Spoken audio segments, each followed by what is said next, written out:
आवश्यकता क्यों है, क्यों इस जगत में भगवान ने वर्णाश्रम दिया है।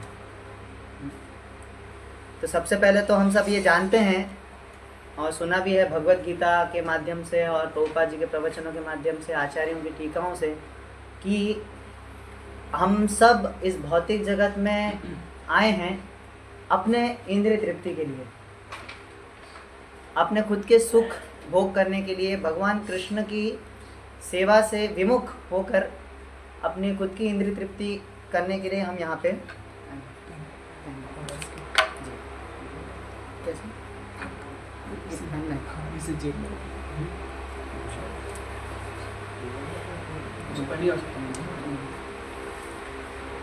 तो अपने खुद की सुख प्राप्त करने की इच्छा से हम यहाँ पे इस भौतिक जगत में आए हैं। जैसे कि बताया जाता है कि जहाँ कृष्ण सूर्य सम माया है अंधकार, जहाँ कृष्ण तहाँ नहीं माया अधिकार। तो जहाँ कृष्ण है वहाँ माया का अधिकार नहीं है, और जहाँ कृष्ण नहीं है वहाँ पे पूरी तरीके से माया अटैक करती है। तो इसीलिए इस भौतिक जगत में हम जब जो बद्ध जीव हैं सब वो कृष्ण से विमुख होकर आए हैं, इसलिए पाछाते माया तारे झापटिया धरे, तुरंत माया ने हमें जकड़ लिया है। और इसीलिए हम इस भौतिक जगत में प्रयास कर रहे हैं सुख ढूंढने का, लेकिन हम वास्तव में जो सुख है कृष्ण की सेवा में, भगवान की सेवा में जो सुख है उसको प्राप्त नहीं कर पा रहे हैं। इसलिए अलग अलग जगह जाके हम लोग सुख प्राप्त करने का प्रयास कर रहे हैं। श्रीमद् भागवतम में एक बहुत अच्छा सुंदर वर्णन सुखदेव गोस्वामी करते हैं। एक उदाहरण के रूप में वो बताते हैं कि किस प्रकार से एक बद्ध जीव इस भौतिक जगत में घूमता है और सुख प्राप्त करने का प्रयास करता है। वे कहते हैं, क्षुट परितो यथा दीन सारमेयो गृहम गृहम चरन विदन्ति यद्दिष्टम दंड मोदनमेव वा तथा कामाशयो जीव उच्चावच पथा भ्रमन उपर यधो वा मध्ये वा याति दिष्टम प्रिया प्रियम। बताते हैं कि क्षुत परितो यथा दीना, क्षुत मतलब भूख, संस्कृत में क्षुत अर्थात भूख होता है। तो क्षुत परितो यथा दीन सारम, सारम अर्थात कुत्ता। कुत्ता जब भूख से पीड़ित होता है तो हम सब जानते हैं कभी कभी कुत्ते आते हैं घर में, जीभ बाहर निकाल के कुछ देने के लिए, कुछ मांगने के लिए, लेने के लिए। तो सारमेयो गृहम गृहम चरण विदन्ति यद्दिष्टम, तो अलग अलग घरों में वो कुत्ता घूमता है। उसी प्रकार से तथा कामाशयो जीव उच्चावच पथा भ्रमन, उसी प्रकार से जो कामाशय जीव है, हम सब भौतिक जगत में जो बद्ध जीव हैं वो भी इसी प्रकार से उच्चावच पथा भ्रमन, हम भी इसी प्रकार से इस पूरे 84 लाख योनियों में अलग अलग तीनों लोकों में वो भूख के कारण घूमता है, अर्थात सुख प्राप्त करने के लिए। उसी प्रकार से हम भी केवल भूख नहीं लेकिन ओवरऑल सुख प्राप्त करने के लिए ऊपर यधो वा मध्ये वा याति दिष्टम प्रिया प्रियम, तो उसी प्रकार से हम भी घूमते हैं अलग अलग तीनों लोकों में, कभी ब्रह्मा, कभी चींटी, कभी मल का कीड़ा, कभी कुछ। तो कभी दंड मिलता है तो नरकवास होता है, पशु योनि प्राप्त होती है। तो कभी मोदन, कभी अच्छा कार्य किया है तो हमें पुरस्कार भी मिलता है, स्वर्ग लोक में जाना होता है या उससे भी उच्चतम लोकों में वास करना मिलता है। तो इस प्रकार से जो एक बद्ध जीव है उसकी स्थिति सुखदेव गोस्वामी समझाते हैं कि वो एक कुत्ते के समान है। वो हर जगह घूम रहा है लेकिन वास्तविक सुख को प्राप्त नहीं कर पा रहा है। वस्तुतः जीव का जो स्वाभाविक गुण है वो सुख प्राप्त करना है, सुख, और वो प्राप्त करने का प्रयास कर रहा है, लेकिन उसको ये नहीं पता है कि कहाँ सुख मिलेगा। प्रभुपाद जी जो अधिकतर उदाहरण देते हैं एक मछली का, कि जिस प्रकार से मछली एक पानी के अंदर रहती है और यदि मछली को बाहर निकाल के पानी के अलावा उसको सभी प्रकार के सुख यदि प्रदान किए जाएं तो क्या मछली सुखी रह पाएगी? नहीं। उसके लिए उसकी संतुष्टि वही है, उसका स्वाभाविक स्थिति वही है, पानी में रहना, तभी वो सुखी रह सकती है। तो उसी प्रकार से हमारी भी स्वाभाविक स्थिति वही है, कृष्ण भक्ति। लेकिन इस भौतिक जगत में आने के कारण हम इतने बुरी तरीके से फंस गए हैं कि इवन हम ये सोच पाना कि कृष्ण भक्ति हमें वास्तविक सुख प्रदान कर पाएगी, ये भी हमारे लिए बहुत मुश्किल होता है। एक भक्त उदाहरण दे रहे थे कि हमारी स्थिति एक गुलाब जामुन जैसी है। आपको पता है गुलाब जामुन कैसे बनाते हैं? सब जानते होंगे। गुलाब जामुन में जो जामुन है वो अलग होता है, जामुन मतलब जो बॉल्स हैं वो अलग होते हैं, हम चाशनी अलग बनाते हैं, करेक्ट? मुझे अच्छे से कुकिंग नहीं आती है लेकिन फिर भी ऐसा कुछ है। और जो चाशनी होती है, बॉल्स की अपनी खुद की स्वीटनेस नहीं होती है ना। वो तो हम जब चाशनी में डिप करते हैं उसको और डुबो के रखते हैं कुछ समय, फिर वो चाशनी वो जो बॉल्स हैं वो भी मीठी हो जाती हैं। तो हमारी जो स्थिति है वो एक बॉल की तरह है। और ये भौतिक जगत का जो दुख है, हम इतने बुरी तरीके से उसमें डूब चुके हैं कि अभी हम पूरी तरीके से उसमें फंस गए हैं और हम भी पूरी तरीके से मीठे हो गए। अभी वो मतलब मिठास को बॉल से अलग करना लगभग असंभव समान जैसा है। उसी प्रकार से हमारी स्थिति हो चुकी है। मतलब ऐसे तो वो डिप होने के बाद फिर चेंज नहीं किया जा सकता, लेकिन फिर भी हम तो अपने आप को हटा सकते हैं हमारी स्थिति से। ये एक उदाहरण है कि इतना बुरी तरीके से हम फंस गए हैं। आप देखते हैं बाहर जगत में थोड़ा भी यदि प्रयास करते हैं किसी को कृष्ण भक्ति का प्रचार करने का, तो लोग बोलते हैं नहीं चाहिए, हमें नहीं करना, हमें क्यों करना है। एक बार हम पुस्तक वितरण सेलम में कर रहे थे, तो एक व्यक्ति के पास में गए, एडवोकेट था, तो उससे पूछा कि आप भगवत गीता लीजिए, पढ़िए। उसको दिया भगवत गीता, तो उसने बोला तुम भगवत गीता क्यों बांटते हो? तो हमने कहा भगवत गीता वास्तविक सुख प्रदान करती है। भगवत गीता में एक मैनुअल है जिससे कि एक व्यक्ति कैसे इस जीवन में जीना है और कैसे हम मृत्यु के बाद हमारा जो भी स्थिति है उसको हम कैसे अच्छी बना सकते हैं। कृष्ण भक्ति, कृष्ण को प्रसन्न करना, भगवान को प्रसन्न करके, वो भगवत गीता सिखाता है। आर्ट ऑफ लिविंग और आर्ट ऑफ डेथ दोनों सिखाती है भगवत गीता। तो इसलिए हम ये भगवत गीता दे रहे हैं सभी को। तो व्यक्ति बोला कि मैं तो खुश हूँ अपने जीवन में, मैं तो भगवत गीता के बिना ही सुखी हूँ, मुझे क्यों चाहिए भगवत गीता? तो हमने बोला आप यदि सुखी हैं तो इतना, उस समय कोरोना वायरस का टाइम था, कोविड, तो यदि आप सुखी हैं तो फिर इतना आप क्या आपको कभी डर नहीं लगता? बोला लगता है। हाँ तो फिर सुखी कैसे हैं? तो लोगों को एक्चुअली क्या सुख की परिभाषा नहीं पता है। लोग क्या सोचते हैं सुख मतलब यदि दुख हम हटा रहे हैं तो वो जो मिटिगेशन ऑफ डिस्ट्रेस है वही उसको सुख समझते हैं। हाँ क्या है वो एक भागवतम में श्लोक है, वो यही चीज़ बताते हैं सेम कि गृहेषु कूट धर्मेषु दुख तंत्रेषु तंत्रितः कुर्वन् दुख प्रतीकारम सुखवन मन्यते गृही। कुर्वन् दुख प्रतीकारम, दुख का प्रतिकार करना लोगों को लगता है वो सुख है, लेकिन वास्तव में वो सुख नहीं है। सुख तो कंप्लीटली अलग वस्तु है। जैसे भक्ति सिद्धांत सरस्वती महाराज जी भी उदाहरण दिया करते थे कि जैसे एक व्यक्ति है, पहले के समय में उसको दंड मिलता था राजा के द्वारा, तो उसको पानी में, नदी में ले जाया जाता था, उसको डुबोया जाता था और डुबो के तब तक जब तक वो मरने वाला हो तब तक उसको डुबा के फिर तुरंत बाहर निकालते थे। तो जब वो बाहर निकलता था तो ऐसा लगता है बस हाँ अच्छा लग रहा है अभी, लेकिन वास्तव में क्या वो सुख की स्थिति उसको प्राप्त हुई? नहीं, अभी भी वो दुख में ही है, क्योंकि अभी तक वो दंड से बाहर नहीं निकला है। जब व्यक्ति दंड से बाहर निकल जाएगा तब वो वास्तव में सुख प्राप्त कर सकता है। तो इसलिए ये जो सुख है वास्तव में ये सुख रियलिटी नहीं है जीव की, हमारी खुद की स्वाभाविक स्थिति नहीं है, ये एक स्वप्न के समान है। जैसे भागवतम में उदाहरण देते हैं सुखदेव गोस्वामी कि बताते हैं कि यथाम भसा प्रचलता तरवोपि चलाइव, कि जैसे एक नदी है, नदी में हम देखते हैं ना कई बार नदी में, यदि नदी के किनारे कोई पेड़ है तो पेड़ का प्रतिबिंब नदी में पड़ता है। तो यदि कोई व्यक्ति पेड़ के, नदी में जो पेड़ का प्रतिबिंब पड़ रहा है उसी को वास्तविकता मानने लग जाए तो वो मूर्खता है ना, वो तो गलत वस्तु है, वहाँ पे पेड़ नहीं है। चंद्रमा के जो प्रतिबिंब नदी में पड़ता है वो प्रतिबिंब वास्तविकता नहीं है, वास्तविकता तो कुछ और है। 15वें अध्याय में भी जैसे भगवान कृष्ण बताते हैं ऊर्ध्व मूलम अधः शाखम, ये भौतिक जगत पूरी तरीके से मिथ्या नहीं है, सच्चाई है, लेकिन हमारे लिए मिथ्या है, हमारा वास्तविक स्थान यहाँ नहीं है। इसीलिए तो ये जो हमारे जो भौतिक सुख है, इंद्रिय तृप्ति का सुख, ये इसी प्रकार से है, ये हमारे लिए वास्तविकता नहीं है।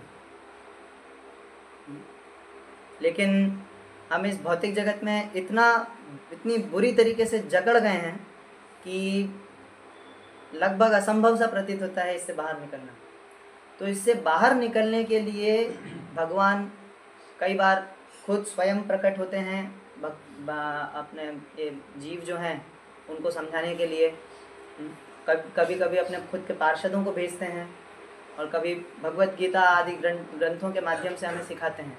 तो इस प्रकार से भगवान समय समय पर अलार्म भेजते रहते हैं कि आ जाओ, मेरे पास आ जाओ, मेरे पास आ जाओ। अभी आपके पास यहाँ पे सुख प्राप्त नहीं हो सकता, लेकिन फिर भी दुर्योधन आदि जैसे असुर लोग उसको स्वीकार नहीं कर पाते, स्वयं भगवान भी जब उपस्थित रहे वहाँ पे। तो भगवान वास्तव में ये भौतिक जगत की सृष्टि करने का कारण, जैसा कि हम सब जानते हैं, एक तो है कि दंड, बद्ध जीवों को हम सबको दंडित करना। लेकिन दंड के साथ साथ दंड क्यों दिया जा रहा है? क्योंकि दया है, सुधरें। ऐसा नहीं है कि जो पुलिस है, जो कानून है, वो जेल में कैदियों को इसलिए नहीं रखती क्योंकि उनकी कोई दुश्मनी है, इसीलिए ही रखती है क्योंकि ताकि जिससे कि वो सुधर सकें और वापस अच्छे नागरिक बन सकें। तो उसी प्रकार से भगवान ने इस भौतिक जगत की सृष्टि केवल, जैसा कि ईसाई धर्म में और मुस्लिम धर्म में कहा जाता है, अलग अलग धर्मों की, ये इटर्नल हेल, जैसा शाश्वत रूप से हम यहाँ पे सड़ेंगे इस भौतिक जगत में, इस प्रकार से नहीं है। हम अपने आप को सुधार सकते हैं और वापस भगवान के धाम जा सकते हैं। तो भगवान ने इस भौतिक जगत की सृष्टि क्यों की है? क्योंकि यन माया चेष्टितः पुंसाम स्थित्युत्पत्त्यप्ययायहि अनुग्रहस्तन्निवृत्ते। अनुग्रह, भगवान ने माया की सृष्टि, यन माया चेष्टितः पुंसाम स्थिति उत्पत्ति अप्ययायहि, ये तीन चीज भौतिक जगत में क्या क्या होता है? सृष्टि, स्थिति मतलब पालन, और फिर संहार, डिस्ट्रक्शन। ये तीनों चीज क्यों होती हैं? मतलब ये तीनों चीज इस भौतिक जगत में होती हैं। तो ये भौतिक जगत, लेकिन क्यों बनाया इस भौतिक जगत को? अनुग्रहस्तन्निवृत्ते, अनुग्रह करने के लिए जीवों के ऊपर। तो इसीलिए इस भौतिक जगत को बनाया, और इसीलिए भगवान बार बार बीच बीच में आकर हमको गाइडलाइन देते रहते हैं। तो ये जो वर्णाश्रम है, ये वर्णाश्रम भी एक गाइडलाइन है, शास्त्रों के माध्यम से दी हुई गाइडलाइन है, जिसमें हम अपने आप को, जब हम अपने आप को उस जो भगवान ने जिस प्रकार का मॉडल दिया है हमें रहने का, उसमें जब हम अपने आप को झोंकते हैं, हम अपने आप को उस स्थिति में रखते हैं, तो स्वाभाविक रूप से धीरे धीरे धीरे धीरे हमारी उन्नति होना शुरू हो जाता है। कैसे, वो हम देखेंगे बाद में। तो इसलिए भगवान ने वर्णाश्रम दिया है, जैसा कि भगवान भगवत गीता के 4 अध्याय में बताते हैं, चातुर्वर्ण्यम मया सृष्टम गुणकर्म विभागशः। ये जो वर्णाश्रम है वो मेरे द्वारा, मया सृष्टम, मेरे द्वारा बनाया गया है। तो वस्तुतः जो वर्णाश्रम है उसका हेतु यही है कि व्यक्ति धीरे धीरे धीरे धीरे अपनी इंद्रिय तृप्ति को कम करके जो वास्तव में वो सुख की तलाश कर रहा है वो उसको मिल सके, भगवान। तो हम इसमें थोड़ा डिटेल में जाएंगे कि कैसे वर्णाश्रम इस प्रकार से है। तो यदि हम देखें पहले वर्ण, तो 4 प्रकार के वर्ण होते हैं, ब्राह्मण, क्षत्रिय, वैश्य, शूद्र। अब हम ये चारों के कार्य यदि देखें तो उन चारों के कार्यों में हम ये देख सकते हैं कि कैसे हर एक का जो वृत्तिपरक कार्य है, प्रिस्क्राइब ड्यूटी है, वो कैसे व्यक्ति को अपने आप धीरे धीरे धीरे धीरे ऊपर उठाती है। ब्राह्मण सबसे पहले हम लें तो ब्राह्मण सब जानते ही हैं वैसे भी कि ब्राह्मण तो वस्तुतः निस्वार्थ होते हैं। मतलब जो रियल ब्राह्मण है, वास्तविक ब्राह्मण है। आजकल के ब्राह्मण नहीं जो पैसा के लिए सब कुछ करते हैं, स्वार्थ के लिए, लेकिन वास्तव में जो ब्राह्मण होते हैं वो निस्वार्थ, और इसीलिए भगवान को वो सबसे अधिक प्रिय है। सभी पूरे इस भौतिक जगत में सबसे ज़्यादा प्रिय भगवान को ब्राह्मण, गो ब्राह्मण ने बताया। गाय और ब्राह्मण ये दोनों सबसे ज़्यादा प्रिय हैं। इसके कई कारण हैं, उसमें से कुछ कारण मैं बताना चाहूँगा। क्यों ब्राह्मण और गाय सबको प्रिय हैं? गाय दूध देती है और उस गाय के दूध से घी बनता है और अन्य वस्तुएं भी बनती हैं जो यज्ञ आदि कार्यों में काम आती हैं। तो जब ये यज्ञ होते हैं तो उससे भगवान की संतुष्टि होती है ना। और यज्ञ करने वाले कौन है? ब्राह्मण। तो वस्तुतः गाय और ब्राह्मण के माध्यम से ही भगवान की प्रसन्नता हो सकती है, नहीं तो नहीं हो सकती। इसीलिए ये एक कारण है कि क्यों भगवान को गाय और ब्राह्मण बहुत पसंद है, प्रिय है। दूसरा कारण गो और ब्राह्मण क्यों भगवान को इतने प्रिय हैं, उसका कारण ये है कि गाय जो दूध देती है, उस गाय के दूध को पीने से हमारे जो मस्तिष्क के सूक्ष्म तंतु हैं वो विकसित होते हैं। ये प्रभुपाद जी अपने श्रीमद् भागवतम के प्रथम स्कंद में तात्पर्य में एक जगह बताते हैं। अर्थात भौतिक रूप से तो होती है सृष्टि अच्छी उन्नति, लेकिन आध्यात्मिक रूप से विशेषता वो भैंस के दूध से, बकरी के दूध से, ऊँट के दूध से नहीं होगा। भले ही गाय के दूध से ज़्यादा शक्तिशाली भौतिक रूप से यदि देखें तो गाय, ऊँट का दूध, बकरी का दूध और भैंस का दूध हो सकता है, लेकिन आध्यात्मिक उन्नति के लिए ये जो गाय का दूध है ये हमारे मस्तिष्क के तंतुओं को विकसित करता है। और उसमें भी श्रील प्रभुपाद जी बताते हैं कि इसका अर्थ ये नहीं है कि दूध का बहुत ज़्यादा अधिक मात्रा में पीना है, वो भी एक लिमिटेड क्वांटिटी प्रभुपाद जी ने बताया है। लिमिटेड अर्थात जितना आवश्यक है शरीर को टिकाए रखने के लिए, बताया 250 ml ऐसा। तो इसलिए भगवान को ये प्रिय क्योंकि उसका दूध जो है वो भगवान को प्राप्त करने के में सहायक होता है। अब मस्तिष्क के तंतु तो डेवलप हो गए, अर्थात अब वो ज्ञान प्राप्त करने के लिए उस प्रकार का मस्तिष्क तो बन गया, लेकिन वो ज्ञान देने वाला कौन है? ब्राह्मण। तो ये कनेक्टेड है दोनों एक दूसरे से। तो इसीलिए ब्राह्मण जो है वो ये फिर ज्ञान प्रदान करते हैं, और जब गाय का दूध हम पी रहे हैं तो उस ज्ञान को हम वास्तव में सही से ले सकते हैं। आज इस समय पूरे संसार में कितने पॉपुलेशन है? 6 मिलियन बिलियन कुछ ऐसा कुछ है, बिलियन 7 बिलियन। अभी उसमें से यदि आप देखें भक्त कितने होंगे, तो परसेंटेज यदि लगाएंगे तो 1% भी शायद नहीं है। क्यों नहीं है? क्योंकि गाय का दूध क्या गाय ही नहीं है? गाय को ही कत्ल खाने में भेज रहे हैं, तो किस प्रकार से हम ये समझ सकते हैं कि वो तंतु जो हैं वो विकसित होंगे? वो तो उल्टा और ज़्यादा पतित हो चुके हैं।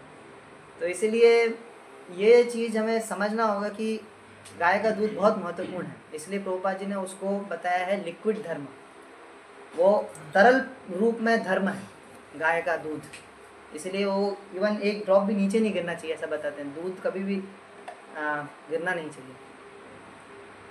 तो ये 2 कारण हैं जिस कारण से ब्राह्मण और गाय भगवान को बहुत प्रिय है। तो ये तो हुई ब्राह्मण की बात। और इसमें एक बहुत मुख्य वस्तु है क्यों भगवान को ब्राह्मण बहुत प्रिय हैं, क्योंकि भगवान ने जो शास्त्र दिए हैं वो ब्राह्मण बचा के रखते हैं अपनी निस्वार्थता के गुण के कारण। आप यदि पहले देखें, अलग अलग संस्कृत में पाठ होते हैं, गण पाठ और अलग अलग पाठ होते हैं। जैसे मतलब मुझे एक ही याद है अभी, गण पाठ, और इस प्रकार से पाठ होते हैं। ये जो पाठ हैं 10 प्रकार के पाठ होते हैं। ये जो पाठ हैं ये पाठ इसीलिए बनाए गए हैं ब्राह्मणों, कुछ ऋषियों के द्वारा, जिससे कि कोई व्यक्ति यदि शास्त्रों को तोड़ मरोड़ के यदि अपना खुद का इंटरप्रिटेशन स्थापित करने का प्रयास करे तो वो नहीं कर पाएगा, क्योंकि वो पाठ इसी प्रकार से है कि वो श्लोकों को बदल नहीं सकते। एक उदाहरण के लिए, मुझे पाठ नहीं आता है वो, लेकिन एक उदाहरण है कि वो जगलरी है पूरा शब्दों का। ब्राह्मण लोग इस प्रकार से अपने मन में उस श्लोकों को रखते थे कि जैसे भगवद गीता का जो पहला श्लोक है, धर्म क्षेत्रे कुरुक्षेत्रे समवेता युयुत्सवः मामकाः पांडवाश्चैव किम कुर्वत संजय। तो इस श्लोक में ब्राह्मण लोग पाठ, यदि एक कोई पाठ का हम बात करें तो गण पाठ में क्या होता है उसमें, अब मुझे शायद पता नहीं है, मैथमेटिक्स में भी ऐसा कुछ होता हो, वो जगलरी। धर्म क्षेत्र तो कुरुक्षेत्रे धर्म क्षेत्रे किमकुर्वत संजय, संजय किमकुर्वत, इस प्रकार से उल्टा सीधा करके उन्होंने एक बॉक्स के अंदर मतलब एक प्रकार से फिक्स कर दिया है कुछ चीज़। तो उसको कोई व्यक्ति यदि आके श्लोक के शब्दों को चेंज करना चाहे तो नहीं कर सकता, क्योंकि फिर से ब्राह्मण लोग उसको वस्तुतः एज इट इज़ यथा रूप में स्थापित कर देंगे, क्योंकि उन्होंने पाठ इस प्रकार से ही बना के रखा है।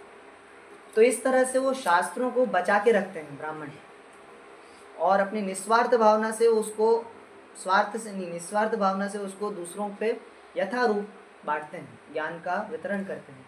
इसलिए ब्राह्मण जो है, जहाँ निस्वार्थ भावना आई और जहाँ पे भगवान के जो ज्ञान है भगवान के द्वारा दिया गया उसका वितरण करने की बात आई, तो वहाँ इंद्रिय तृप्ति का प्रश्न ही नहीं है।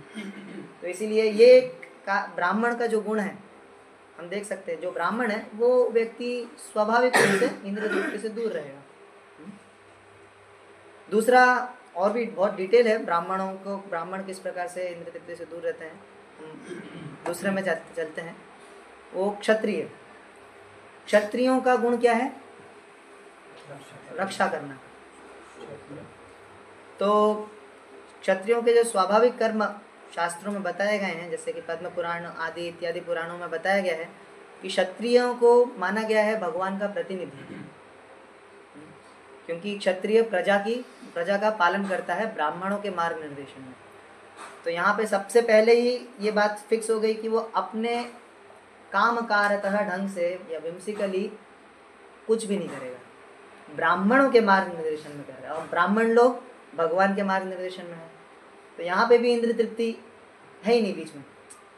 ऑब्वियसली थोड़ा लाइसेंस है सभी को, लेकिन इस तरह से नहीं है कि मतलब गाय की रस्सी बंधी हुई है, छूटी नहीं है, खुला नहीं है, पूरा फ्रीडम नहीं है।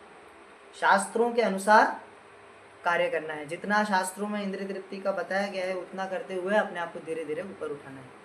तो वो भी क्षत्रिय भी जो है वो भी निस्वार्थ भावना से कार्य करते हैं। हम अलग अलग राजर्षियों के विषय में सुनते हैं, जैसे युधिष्ठिर महाराज, परीक्षित महाराज, पृथु महाराज जी, जनक महाराज जी। तो भगवान रामचंद्र स्वयं इस उदाहरण को स्थापित करते हैं। तो कैसे उन्होंने प्रजा के हित के लिए सर्वस्व बलिदान कर दिया, इवन अपनी पत्नी को भी छोड़ना पड़ा प्रजा के हित के लिए, तो उन्होंने भगवान श्री रामचंद्र ने वो भी छोड़ दिया। तो ये उदाहरण है कि कैसे एक राजा जो है वो अपनी निजी इंद्रिय तृप्ति से ज़्यादा प्रजा का हित और वो किस प्रकार से धर्म में लगे रहें उसमें ज़्यादा फोकस्ड है। तो ये वह क्षत्रियों की बात की, कैसे वो भी अपनी निजी इंद्रिय तृप्ति की जगह इस प्रकार से इसमें लगे रहते हैं। अभी हुई बात आती है वैश्य की। तो वैश्य स्वाभाविक रूप से वैसे जाने जाते हैं कि थोड़े कुटिल बुद्धि के होते हैं, थोड़ा प्रॉफिट कमाना और इस प्रकार धन अर्जित करने की बात होती है उनमें, लेकिन फिर भी धर्मानुसार जो वैश्य कार्य करते हैं उनमें इस प्रकार की भावना नहीं देखी जाती है, क्योंकि वैश्य जनरली सभी वैश्य गृहस्थी ही होते हैं, और गृहस्थ का कर्तव्य है कि ब्राह्मण जो ब्रह्मचारी है, वानप्रस्थ है और सन्यासी है उनको मेंटेन करना। तो उस तरह से यदि हम देखें तो इवन वैश्य भी अपनी प्रॉफिट के लिए तो कार्य कर ही रहा है, लेकिन साथ में धर्म, जो वास्तविक वैश्य है वो धर्म का भी पालन करता है। ब्राह्मणों को सत्कार करना, वैष्णवों की सेवा करना, इस प्रकार से जो अलग अलग कार्य हैं वो वैश्य करता है, मतलब क्षत्रिय भी करते हैं, लेकिन वैश्य भी इस प्रकार से अपने आप को बचा के रखते हैं इंद्रिय तृप्ति से। और फिर आती है बात, ये मैं शॉर्ट में लेते जा रहा हूँ थोड़ा, जैसे कि एक ग्लिम्प्स मिले कि वर्णाश्रम में किस प्रकार से हम इंद्रिय तृप्ति को धीरे धीरे छोड़ते हुए तप जो है वास्तव भगवान की सेवा उस पर उधर आ सकें। अभी बात आती है शूद्र की। तो शूद्र का तो स्वाभाविक वृत्ति ही है परिचर्यात्मकम कर्म शूद्रस्यापि स्वभावजम, परिचर्या करना, सेवा करना, तीनों उच्च वर्णों की। तो इसका अर्थ सबसे पहली बात तो ये नहीं है कि शूद्र सबसे निम्न है और उनका शोषण किया जाए, क्योंकि जो व्यक्ति का स्वधर्म ही सेवा करना है उसके लिए सबसे आसान होता है भगवान को प्रसन्न करना। इसीलिए बताया गया है, दीने रे दया करे अधिक भगवान, पंडित धनी कुली बड़ो अभिमान। इसलिए स्त्री और शूद्र ये दो लोगों के लिए भगवान बहुत सुलभ है।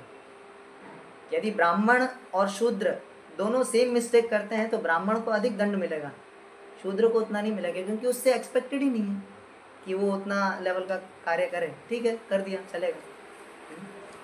तो इसलिए शूद्र जब अपनी सेवा करते हैं तो वो वास्तविक जो शूद्र है वो भी धीरे धीरे धीरे धीरे अपने आप को ऊपर उठा सकते हैं और फिर भगवान के धाम को प्राप्त हो सकते हैं, भगवान को प्रसन्न कर सकते हैं। तो ये हुई वर्ण की बात। अभी दूसरा आश्रम। आश्रम में ब्रह्मचारी, गृहस्थ, वानप्रस्थ और सन्यास।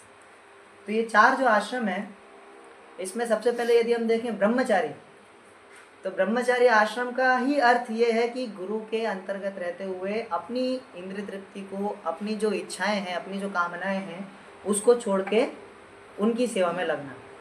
ब्रह्मचारी गुरुकुले वसान्दान्तो गुरोर्हितम, गुरु के हित के लिए वास करते हैं। आचरण दासवन नीचो, ये श्लोक अपने आप में पूरा क्लियर कर देता है कि कैसे जो शुद्ध ब्रह्मचारी हैं वो अपने लिए तो है ही नहीं, अपने लिए कुछ है ही नहीं, उनका सब कुछ गुरु के लिए। इसके कई सारे बहुत एक से बढ़कर एक उदाहरण है महाभारत आदि ग्रंथों में, जिसमें बहुत डिटेल में और बहुत रोचक कथाएं हैं कि कैसे एक शिष्य जो ब्रह्मचर्य आश्रम में रहते हुए अलग अलग शिष्यों ने किस प्रकार से गुरु की निस्वार्थ भावना से सेवा की।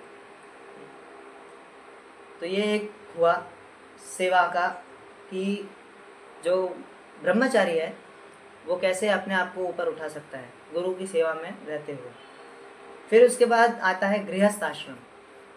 तो ये तो ऑलरेडी हम चर्चा कर चुके हैं कि गृहस्थ आश्रम में वैसे तो थोड़ा लाइसेंस है इंद्रिय तृप्ति का, लेकिन वो भी एक लिमिट में, शास्त्रों के मार्ग निर्देशन के अनुसार।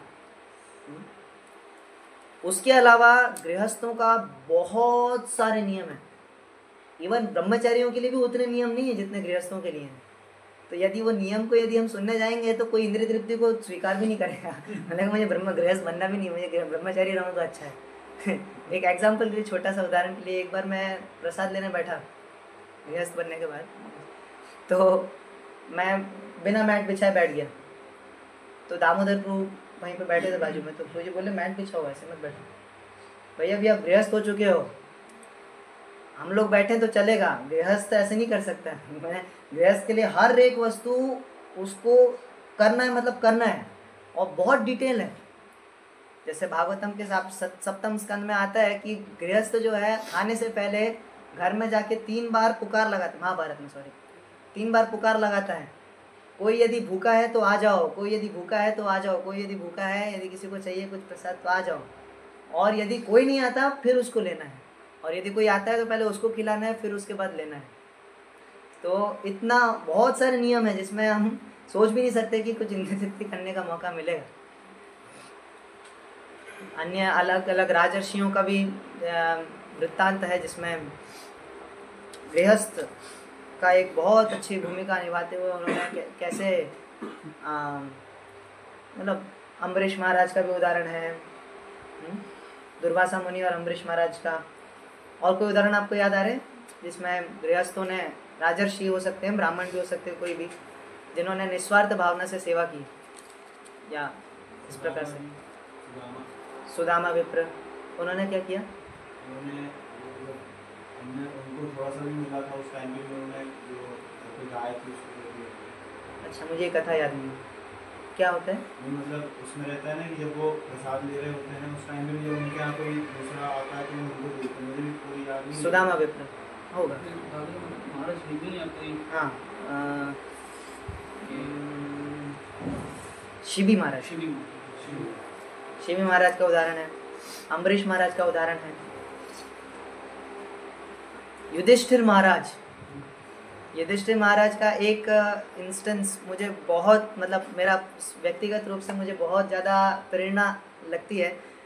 जब उस कथा को सुनता हूँ, मैं उससे शेयर करना चाहूँगा। थोड़ा साइड टॉपिक है लेकिन फिर भी। जब महाभारत का युद्ध पूरा समाप्त हो गया, कौरव सब मर गए, पांडव लोगों ने राज्य प्राप्त किया, युधिष्ठिर महाराज राजा बने। तो युधिष्ठिर और गांधारी ये दो बचे थे अर्थात कुंती महारानी और वो लोग सब थे। तो स्वाभाविक रूप से हम ये सोच नहीं सकते हैं कि कोई व्यक्ति जिसके प्रति या जिसके भाइयों के प्रति ऐसे व्यक्ति धृतराष्ट्र और गांधारी जिन्होंने और जिनके पुत्रों ने इतना कष्ट दिया, जीवन के आरंभ से लेकर जीवन के अंत तक, मतलब उनके कौरवों के अंत तक इतना कष्ट दिया, उन लोगों को अपने माता पिता से भी बढ़कर उन्होंने वो राज्य में रखा। उसमें वर्णन आता है कि युधिष्ठिर महाराज ने घोषणा की थी कि जो व्यक्ति धृतराष्ट्र को यदि ये बोल भी दे कि आपने पांडवों को कष्ट पहुंचाया है, यदि ऐसा कोई बोल भी दे तो उसको मृत्यु दंड है। सबको बहुत अच्छे तरीके से धृतराष्ट्र को देखना है, पिता के समान देखना है, उनकी सारी सेवाएं करनी है। और ये चीज़ भीमसेन को पचती नहीं थी। भीमसेन थोड़े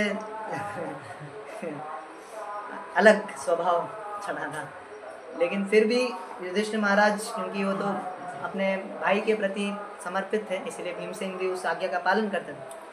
तो ये हम देख सकते हैं कि मतलब ये छोटा सा ही मैं बता रहा हूँ, लेकिन उसमें तो बहुत डिटेल है। लेकिन हम सोच सकते हैं यदि हमारे साथ ऐसा कुछ होता, हमें कोई चाटा भी मार दे या कुछ भला बुरा भी बोल दे, तो हम उसके प्रति आजीवन वो गांठ पड़ी जाए प्रेम का जो धागा है उसमें गांठ पड़ जाती है, हमेशा याद रहता है। और कभी वापस से लड़ाई हुई तो उसको याद रखेंगे, तुमने ऐसा किया था मेरे साथ। लेकिन युधिष्ठिर महाराज अजात शत्रु इसलिए उनका नाम है। इतना हाई क्वालिटी का जो उनका गुण है, तो उन्होंने इस प्रकार का आदेश दे रखा था। और जब धृतराष्ट्र ने जाने का सोचा कि अब बहुत हो गया, एक समय आया कि भीमसेन को गुस्सा आ गया और उन्होंने बोल दिया सब कुछ। तो युधिष्ठिर महाराज को जब और धृतराष्ट्र बिना बताए चले गए, तो जब पता चला युधिष्ठिर महाराज को, तो भीमसेन को बहुत डांटा और वो धृतराष्ट्र के पास में गए जहाँ वो जा चुके थे वन में, और उनसे पूछा कि यदि मैंने कुछ गलती की है तो मुझे बताइए, और मैंने कुछ भी यदि आपके साथ में दुर्व्यवहार किया है तो बताइए, मेरा बहुत क्षमा चाहता हूँ, आपको आजीवन मैंने कष्ट दिया है। मतलब हम समझ सकते हैं आजीवन कहाँ कष्ट दिया है, जबकि उल्टा हुआ है, लेकिन इस प्रकार से बता रहे हैं। तो ये एक हमें सीखने वाला गुण है कि ये जो विनम्रता का भाव है ये वर्णाश्रम में ही संभव है और कहीं नहीं। वर्णाश्रम में ही संभव है। क्यों मैं बोल रहा हूँ? क्योंकि वर्णाश्रम में शास्त्रों को पालन किया जाता है, दैव वर्णाश्रम में, और शास्त्रों में नैतिकता, जो बड़ों के प्रति आदर सम्मान, भले ही कुछ भी हो, बड़े कैसे भी हों, शत्रु भाव, इवन मार डालने की इच्छा रखने वाले भी क्यों ना हो, लेकिन उनके प्रति भी आदर सम्मान रखना वो सिखाते हैं। इसीलिए आज के आधुनिक समाज में जो शिक्षण है और पहले जो शिक्षण था वर्णाश्रम में, गुरुकुल का जो शिक्षण है, उसमें ये 180 डिग्री का कंप्लीट डिफरेंस है। वो श्लोक है ना, विद्या ददाति विनयम विनयाद्याति पात्रताम पात्रत्वात् धनम आपनोति धनात् धर्मम ततः सुखम। विद्या ददाति विनयम, विद्या विनय प्रदान करती है। अभी आप बताइए स्कूल में कौन बच्चा है जो विद्या प्राप्त करके विनय है, विनम्र है? कोई है? स्कूल है, कॉलेज है, मुश्किल है। आज हम सुनते हैं कि इवन इंडिया में भी आ गया, अमेरिका में तो चल ही रहा है, टीचर ने कुछ यदि भला बुरा बोल दिया तो उसको जेल हो जाएगी, या तो उसको शूट कर दिया या कुछ कर दिया। तो ये जो पद्धति है पढ़ाने की, ये जो जिस प्रकार से पद्धति, जो चेतना है पढ़ाने के पीछे आज जो बाहर के संसार में, वो यही है कि कैसे खुद एंजॉयर बने, कैसे खुद भगवान बने। एक भगवत दर्शन में आर्टिकल आया था जिसमें एक प्रोजी ने बहुत अच्छा आर्टिकल लिखा था कि कैसे व्यक्ति भगवान महाविष्णु बनने का प्रयास कर रहे हैं।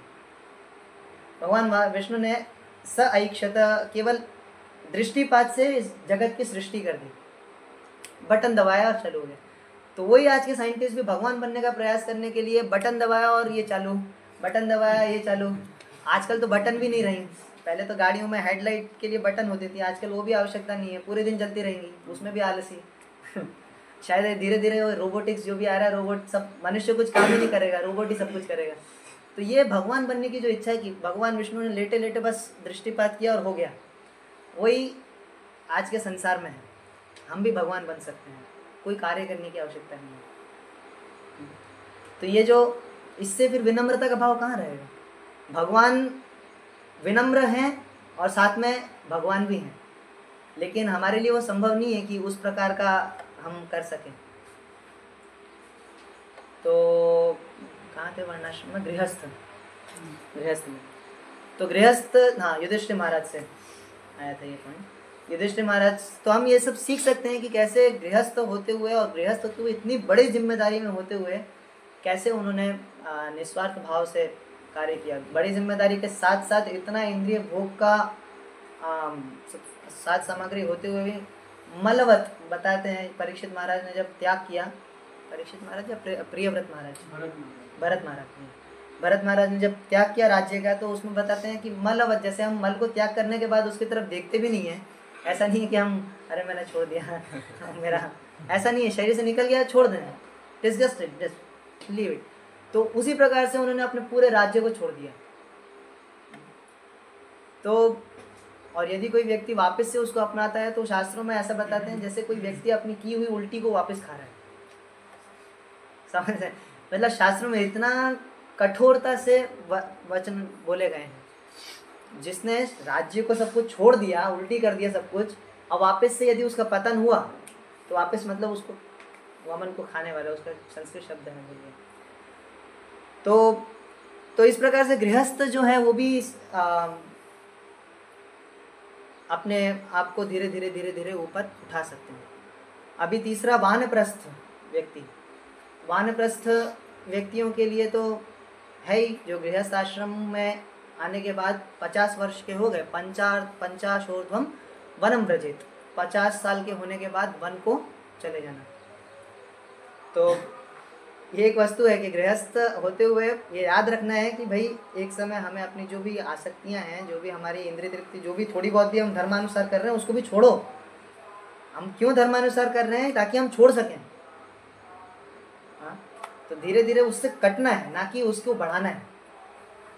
तो इसलिए 50 साल पूरे होने के बाद, अर्थात उसको ये समझना चाहिए कि जब हमारे बच्चे जो हैं वो बड़े हो जाएं और अपने आप को, अपने फैमिली को संभालने के लायक हो जाएं, तो फिर हमें वानप्रस्थ, अर्थात आजकल वन तो रहे नहीं, लेकिन अपने आप को भगवान की सेवा में लगाना है, अपने आप को पूरा, वो वानप्रस्थ जीवन है। तो उसमें इंद्रिय तृप्ति का तो कोई प्रश्न नहीं है। वानप्रस्थों के लिए 7वें स्कंद में बताया गया है कि बहुत सारे डिटेल वर्णन है कि वानप्रस्थ के लिए क्या क्या नियम है। उसमें से कुछ है कि कंद फूल खा के रहना, और बहुत सारे नियम हैं। लेकिन अभी के लिए वानप्रस्थ अर्थात प्रचार में जाना, धर्मपत्नी को साथ में लेके जा सकते हैं उसमें, लेकिन धर्मपत्नी और पति का केवल और केवल कार्य यही है कि भगवान की सेवा करना। उसमें फिर वापस इंद्रिय भोग का जीवन या वापस से मैथुन में संलग्नता, ये सब चीज़ें उसमें वर्जित हैं। तो भक्ति रसामृत महाराज, परम पूज्य भक्ति रसामृत महाराज एक प्रवचन में बता रहे थे कि आजकल लोग उल्टा है, आजकल ज़्यादा 50 साल होने के बाद ज़्यादा लोग इन्वॉल्व होते हैं पॉलिटिक्स में। अभी देखिए, अब जो भी वृद्ध लोग हैं वही चीफ मिनिस्टर, प्राइम मिनिस्टर, ये सब बनते हैं। तो उल्टा है, भौतिक जगत संसार में इन्वॉल्व इसमें होते हैं ज़्यादा, जबकि इस समय छोड़ने का टाइम है, उस समय ज़्यादा इन्वॉल्व हो रहे हैं वहाँ पे। तो जो एक्टर्स हैं, ठीक है भाई एक्टिंग कर लिया, छोड़ो ना, अभी इधर आ जाओ, भक्ति करना है, नहीं अभी पॉलिटिक्स में जाना है, तो वो और ज़्यादा डिग्रेडेशन। तो ये सब चीज़ें गलत हैं, क्योंकि एक समय तो हमें हमारा जो मनुष्य जीवन मिला है ये बहुत दुर्लभ है। बताया गया है जीवो ह्यस्यानुगो देहो भूतेन्द्रिय नहीं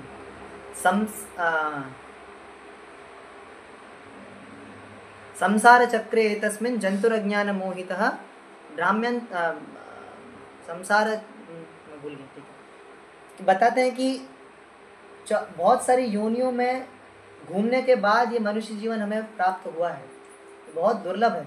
लब्ध्वा सुदुर्लभम इदं बहु संभवान्ते।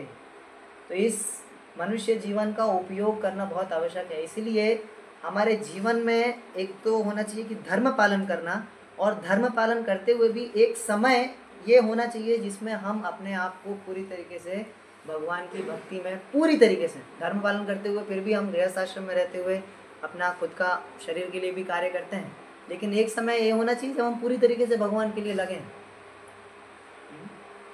फिर उस समय और कोई अन्य अभिलाषा नहीं होना। तो ये है वानप्रस्थ जीवन। और फिर उसके बाद संन्यास, सत्न्यास बताते हैं। तो संन्यास अर्थात वो तो उसका जीवन फिर पूरी तरीके से भगवान के लिए ही है, प्रचार के लिए, दूसरों के लोगों के हित के लिए। अर्थात लोगों का हित मतलब वो लोगों को कैसे भगवान के पास पहुंचा सके, उसके लिए। तो वो है सन्यासी का जीवन। तो इस तरह से यदि हम देखें, चारों वर्ण और चारों आश्रम हमें धीरे धीरे धीरे धीरे प्रगति कराने के लिए बने हैं। तो इसलिए ये भगवान के द्वारा दिया गया ये मैनुअल है वर्णाश्रम धर्म। इसलिए इससे हम अलग नहीं हो सकते। हम ये नहीं समझ सकते कि वर्णाश्रम अलग है, भक्ति अलग है, दोनों एक ही हैं। अर्थात नववेदा भक्ति तो है ही कि वो अकेले भी करके हम भगवान को प्रसन्न कर सकते हैं, लेकिन वर्णाश्रम जो है वो बहुत बहुत बहुत बहुत अनुकूलता प्रदान करता है भक्ति करने के लिए।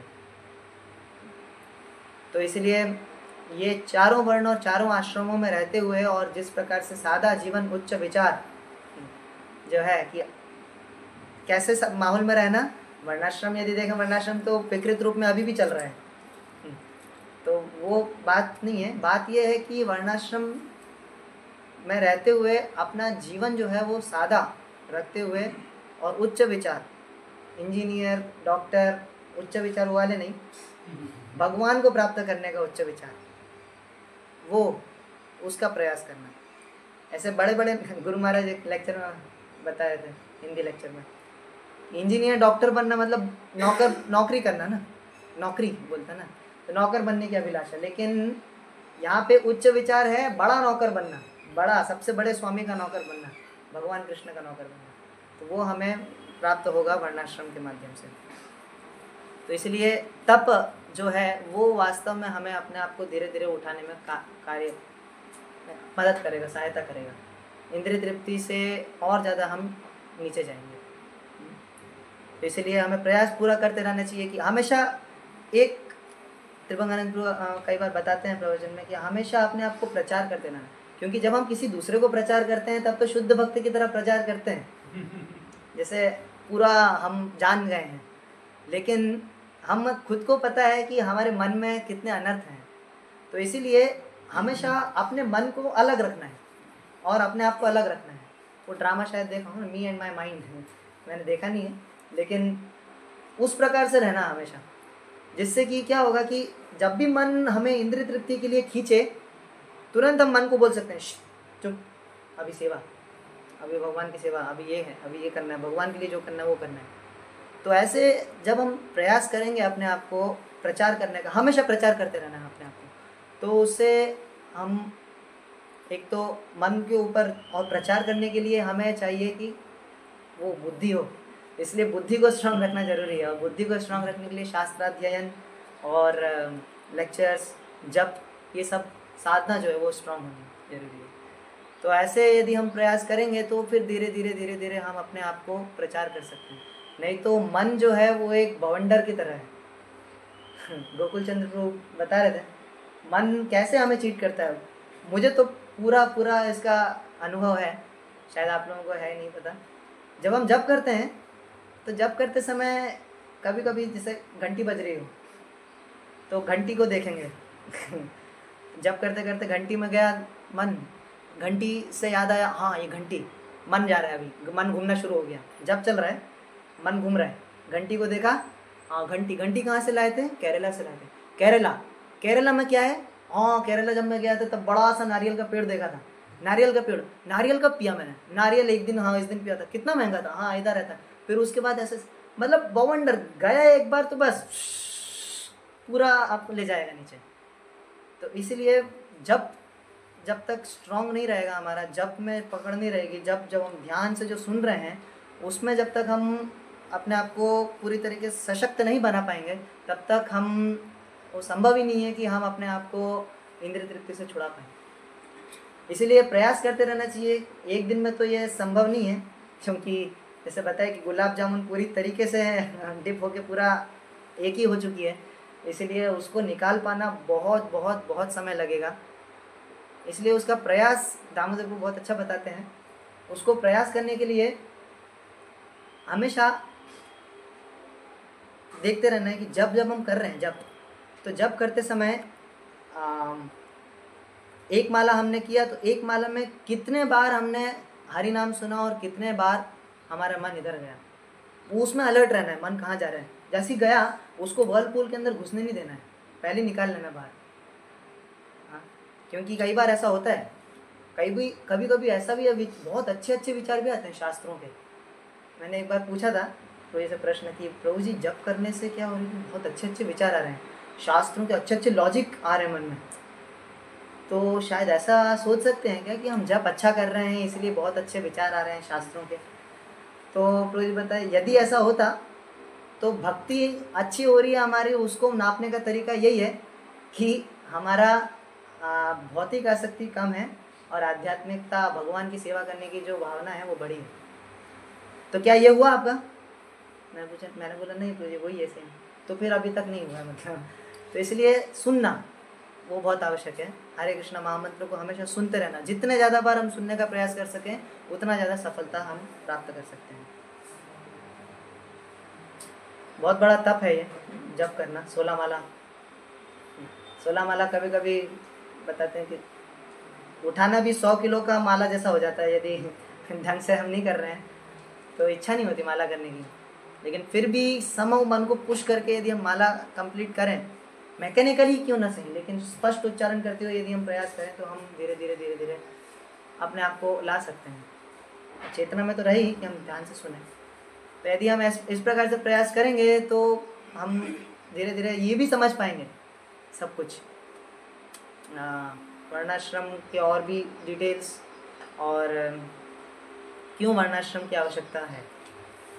समय ज़्यादा हो गया। हरे कृष्ण। प्रश्न किसी को? जैसे 4 वर्ण आपने बताया, क्षत्रिय, ये क्षत्रिय, वैश्य, शूद्र। तो जो वैश्य और शूद्र है, जैसे वो विवाह से पहले तो ब्रह्मचारी है, विवाह किए, फिर विवाह से पहले शूद्र ब्रह्मचारी नहीं जाते, शूद्र ब्रह्मचारी आश्रम में नहीं जाते, तो वो घर में ही सीखते हैं। अपने पिता जो कार्य कर रहे हैं वो पिता के अंतर्गत रहते हुए ही वो कार्य सीखते हैं। वैश्य जाते हैं ब्रह्मचारी आश्रम। और वैश्य मतलब शूद्र तो फिर वो वानप्रस्थ जा सकते हैं, शूद्र और शूद्र और वैश्य वानप्रस्थ। एक्चुअली शूद्र जो हैं, मुझे जितना सही से याद नहीं है, लेकिन ऐसा कुछ भी है कि ब्राह्मण, क्षत्रिय और वैश्य ये 3 वानप्रस्थ जा सकते हैं। शूद्र हमेशा गृहस्थ आश्रम में ही रहते हैं। और सन्यासी केवल ब्राह्मण होते हैं और कभी कभी कुछ केसेस में देखा जाता है कि राजा भी बनते हैं, लेकिन विशेष रूप से ब्राह्मण ही होते हैं, सन्यासी नहीं होते। ऐसी कुछ है कि ब्राह्मण है वो सन्यास तक पहुंचते हैं, क्षत्रिय है, वर्ण है तो 4 एक आश्रम कम हो जाएगा। हाँ, ब्राह्मण 4 आश्रम, क्षत्रिय 3, वैश्य 2 या 3 और फिर एक्सेप्शन ला सकता है जी, शूद्र वैश्य में भी एक्सेप्शन आ सकता है क्वालिटीज़ के आधार पर। हाँ देखिए, क्वालिटीज़ के आधार पे ही चर्चा हो रही है वर्णाश्रम की, जन्म के आधार पे तो है ही नहीं। तो क्वालिटीज़ के आधार पे ही हम चर्चा कर रहे हैं, जन्म के आधार पे नहीं है। शूद्र में इसका शूद्र मिल गया वर्ण। हाँ, ऐसा हो सकता है कि यदि कोई शूद्र है और वो शुद्ध भक्त है, वो तो ब्राह्मण से भी ऊपर हो गया। फिर कई बार ऐसे उदाहरण आते हैं, लेकिन वो शुद्ध भक्त होते हुए वो समझेगा, खुद ही जानेगा कि अभी मेरा ये शरीर है, शूद्र का शरीर है, शूद्र शरीर मिला है मुझे, तो मैं वो स्वाभाविक रूप से उस तरफ नहीं जाएगा। तो क्वालिटीज़ के आधार पे ही हम चर्चा कर रहे हैं अभी यहाँ पे। आप समझ पा रहे हैं? जन्म के आधार पर नहीं। तो उसे गुरुकुल अभी बन रहा है तो उसमें सबको समान शिक्षा मिलेगी सब पढ़ने की। हाँ, पहले तो सबको सामान्य शिक्षाएं मिलती हैं, फिर उसके बाद धीरे धीरे जिसका जहाँ स्वभाव जा रहा है उस तरफ फिर धीरे धीरे वो लोग जाते हैं। ठीक, हरे कृष्ण। श्रील प्रभुपाद की जय।